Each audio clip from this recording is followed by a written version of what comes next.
Iisang tao lang yung inyong hinahabol. Anong serbisyo ibibigay sa'yo ni Kenny doon sa 180? Para sa fixer po. That's the term, fixer. Mali po yung pag-fixer. Alam natin yan, alam nyo rin yan. Ma'am, ano po kayo? Agent po ba? Anong yung trabaho? Ako lang po yung nag-a-assist. Pero hindi ko po ako involved sa mga pera-perang issue nila. Ibig sabihin, labas ka sa mga transaksyon? Sa ticket. Oh, ayun na. So, ibig sabihin, may involvement ka rin dito. Kasi kahit ano pang sabihin mo, naging kasangkapan ka para mapaalis. Yes. Yun yung punto namin. Una po sa lahat, that's a clear case of human trafficking. Sa batas po natin, pag binasa po natin yung anti-human trafficking laws in the Philippines, kasama po dyan yung facilitating. Makikipagtulungan ka ba sa amin? Masasama ka sa investigasyon. Magkakakilala ba kayo? Hindi po. Hindi kayo pero pare-parehas kayong parang nabiktima. Iisang tao lang yung inyong hinahabol. Isang tao, okay. Till nung July 2023, na-expire rin yung employment visa, kaya nagpatulong na magkaroon ng fixer. That's the term, fixer. So, may pinangalanan dito, Abraham Cortez, na tutulong daw na sa loob ng immigration, magpapaalis sa kanila. Then, October 2023, another fixer. Kumuha ng tulong ng isa pang fixer na ang pangalan is si Kenny Kane Barreta. Pag pupunta ka sa ibang bansa, lalo na katulad nito, Malta is part ng Europe. Napaka-importante ng OAC na tinatawag nila. Kasi yun yung magiging basihan na talagang trabaho yung punta nyo doon. Yes. Hindi naman kayo dumaan ng agency. Hindi rin kayo dumaan ng DMW. Yes. So nag-direct kayo papunta roon. Yun ang nangyari sa kanila, hindi na offload sila pare-pareho, no? Etong mga kan-transaction nyo, mga Pinoy to, Yes po. na nasa Pilipinas, of course. Si Ma'am Luis lang po ang nakabase na ng Malta. Yung Luis ay, Siya po yung nagre-recruit ng mga gustong pumunta ng Malta. anong status niya sa Malta? Nakapag-asawa na po siya ng Maltese, doon na po siya nakabase. Totoo bang may mga napapunta na sa Malta? Sa kaalaman namin, sir, wala naman pong nasasabi na may agency siya doon. Basta nakilala lang po namin siya na as nagre-recruit, nagpapalipad siya ng Pero may mga may nakapunta. mga nakaalis naman po. Kayo po ba, sa lahat po ng prosesong ginawa nyo, nakabisita po ba kayo sa DMW, sa POEA, or lahat online transaction? Hindi po. Alam niyo ba yung tamang proseso dapat? Hindi na po, sir, kasi nag-base na lang po kami kasi may napapaalis naman. So parang ang nangyari po, nagtiwala na lang din po kami kasi po may mga nakaalis. Magkano nilabas yung pera? Nag-down na po ako ng 60K para sa processing fee. Tumawag po itong Jeremy na yung kakilala ko po na Yung sinasabi ko kabaryo. kayo. Oo po. Okay. Nag-update po sa GC namin na magkakaroon daw po ng interview sa January. After noon, nagbayad po kami ulit ng 60K for ano naman po yun, sa visa, permit po na manggagaling sa Malta at saka po yung sa mga ID, yun na po, yun yung 60K. After po noon, nagpa-medical po kami ng February, then hindi ko na po matandaan yung exact month po kung kailan po kami nagbayad ng 120 para po sa OEC. Hindi naman binabayaran yung OAC, ma'am eh. Yes po. Oo, employment kasi yan. Si Luis din ba ang sa inyo, nagbigay ng instruction na lumapit sa fixer? Yung mga nauna po, siya po yung nag-offer doon kay Ma'am Kenny Kane po. So yung mga nakaalis po na gumamit po ng fixer, si Ma'am Kenny po ang contact niya. Kayo ba lumapit na kayo sa barangay? Lumapit po kami sa barangay ni Ma'am Kenny. Kasi, ng fixer? Opo, nakapagbayad din po kasi ako sa kanya ng 185. Oo. So sa barangay Para ni sa Kenny, fixer saan yung po. barangay na yun? Giginto, Bulacan po. Okay. So Opo. nagkaharap-harap kayo? Oo, ang humarap lang po sa amin doon yung asawa niya kasi may importanteng inaasikaso daw po si Ma'am Kenny. Nagkaroon po kami ng agreement doon. Maghuhulog na lang daw po siya monthly. December 30 po sana yung first na hulog niya doon sa usapan namin. Hindi po nakapagbigay. Kung sino man si Kenny Kane, mali po yung pag-fixer. Alam natin yan, alam nyo rin Yes. yan. So, titingnan natin, makakausap ata natin sa kabilang linya si Kapitan Manny Hosom ng Barangay Santa Cruz, Giginto, Bulacan. Taga dito si Kenny Kane, tama po? Opo. Kapitan Manny? Hello po. Apo, magandang umaga po, Kap Manny. Si Kate po ito sa hashtag Ipabitag Mo. Kilala niyo po ba si Kenny Kane Marian Barreta? Opo, Opo, isang kabarangay ko po dito sa aking sasakupan po yung tao po na yan. Opo. Residente nyo to, Kapitan? Yes po, ma'am. Okay po. Nabanggit po nila Ma'am Melanie na nasa studio namin ngayon na nagpabarangay na daw po sila sa inyo. Ano pong nangyari dun sa mga patawag na nagawa ng barangay nyo, Kapitan? Unang pong pagharap nila ay hindi po dumating si Kenny Kane. Sumunod pong patawag, ang dumating po ay yung kanyang kinakasama po, ang naging representante po ni Kenny Kane. Na doon po sa aming pag-uusap, yun nga po nga nakakuha ng 180,000 daw po para makaalis si Ma'am Jocelyn. Ngayon po, si Ma'am Jocelyn po ang humarap po sa kanya, yung kanyang may bahay po yata. Nung nagpapadala po ng pera si Ma'am Jocelyn sa account yata ni Luis. Yung taga Malta. Po, yung taga Malta. Sinusubukan kong tawagan muli kahapon si Kenny Kane. Although pinapuntahan ko na sa bahay niya, wala raw doon. Kinuha ko yung number, ayaw sumagot. May nag-text lang po sa kagabing na number na wala raw po siya rito sa Bulacan at may inaayos daw po siya sa ibang lugar. Na hindi nga raw po siya ang dapat habulin nila dahil si Ma'am Luis po ang katransaksyon. Alam nyo, Kapitan, na nagpapasalamat kami dun sa tulong na binigay nyo rito sa mga nabiktima po nitong mga taong to. Pero naiintindihan din natin, Ma'am Tonet, na hindi na pang barangay yung issue kasi. Opo. Diba? Medyo malaking issue na siya, sir. Kung ang sabi nga ni Sir Ben, possible illegal recruitment, yung nangyari talaga. Siguro, dahil wala nang malapitan tong mga biktima, nagpabarangay para makasingil.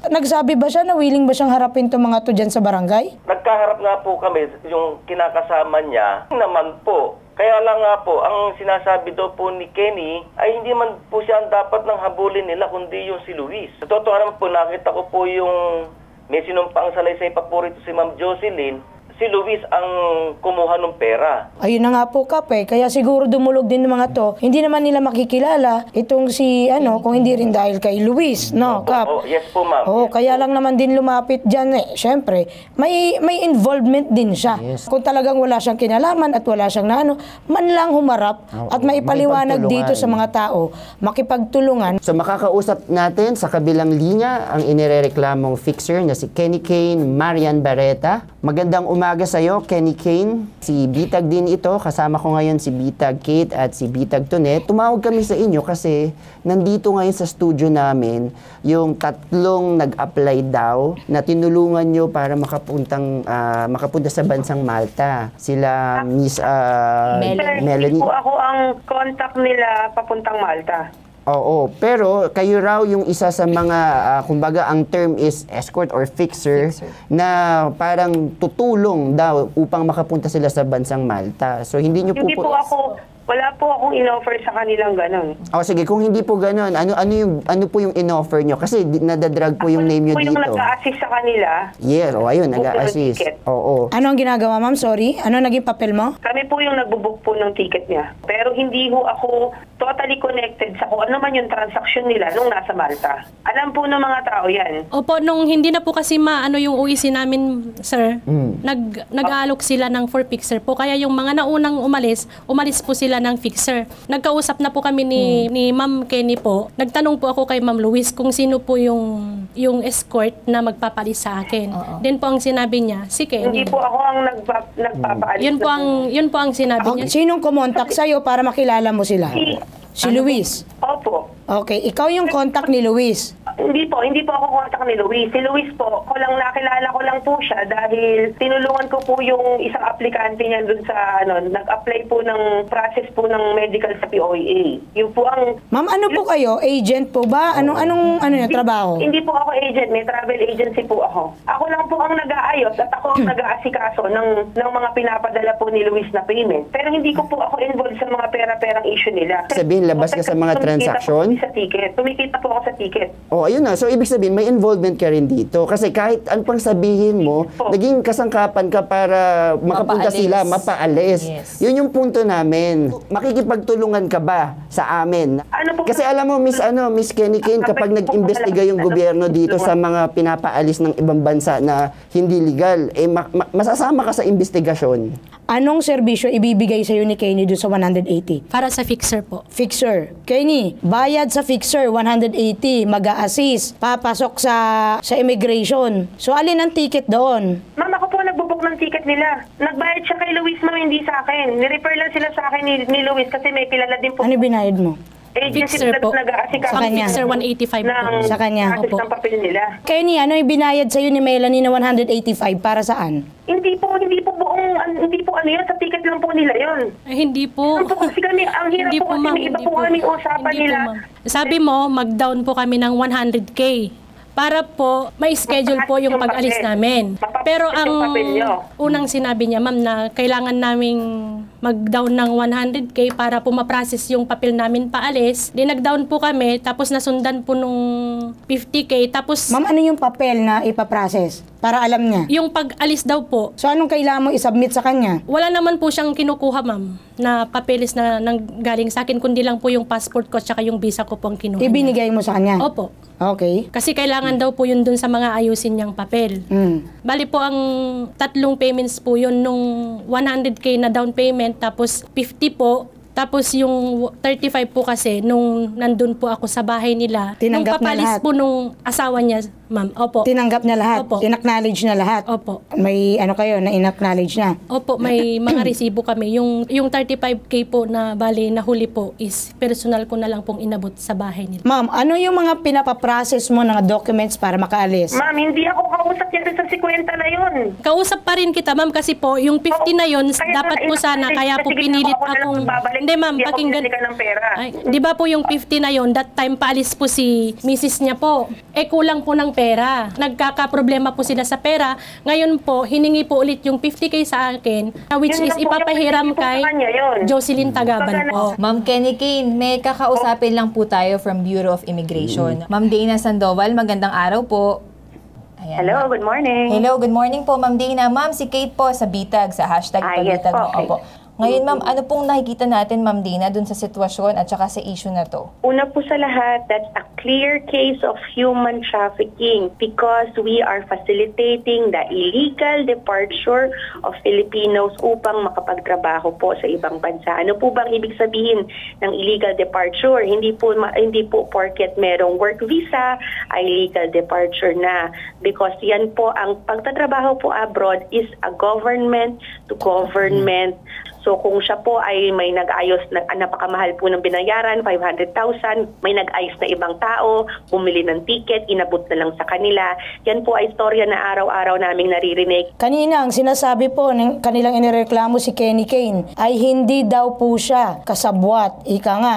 Well, sa batas po natin, pag binasa po natin yung anti-human trafficking laws in the Philippines, kasama po dyan yung facilitating. But yung mga ganito pong may bayad at alam po natin na illegal ang pupuntahan. First is they could file cases against their traffickers dito po sa mga nag-recruit po sa kanila upang mabawi una sa lahat yung danyos. I think that's one of the most important, at least hindi po sila na napapunta doon at naloko. And if they are really interested in working abroad, tama po yan, wala pong problema. But they have to go through the legal means. Sinasuggest po natin ay dumaan po talaga sa Department of Migrant Workers. Question lang din po ako kasi base po sa mga complainants, kaya sila naengganyo dahil marami nang napapuntang bansang Malta yung nirereklamo nilang si Luis. Marami nang napaalis. Marami na. So parang nakaka-alarm na po ito. No? Ito po bang Luis na ito na nasa Malta ngayon ay kung magfa-file po sila ng complaint po dyan sa tanggapan ninyo, magkakaroon po ba ng investigation ang immigration dito sa tao? Kasi ganun po ba? May habol po ba sila? Kasi malaking pera po yung nawala sa kanila po eh. Definitely po may habol sila. They can file po their complaints before the courts, tulong po ng mga police. They can seek assistance po of the IACAT, the Department of Justice, to file the cases against their recruiters.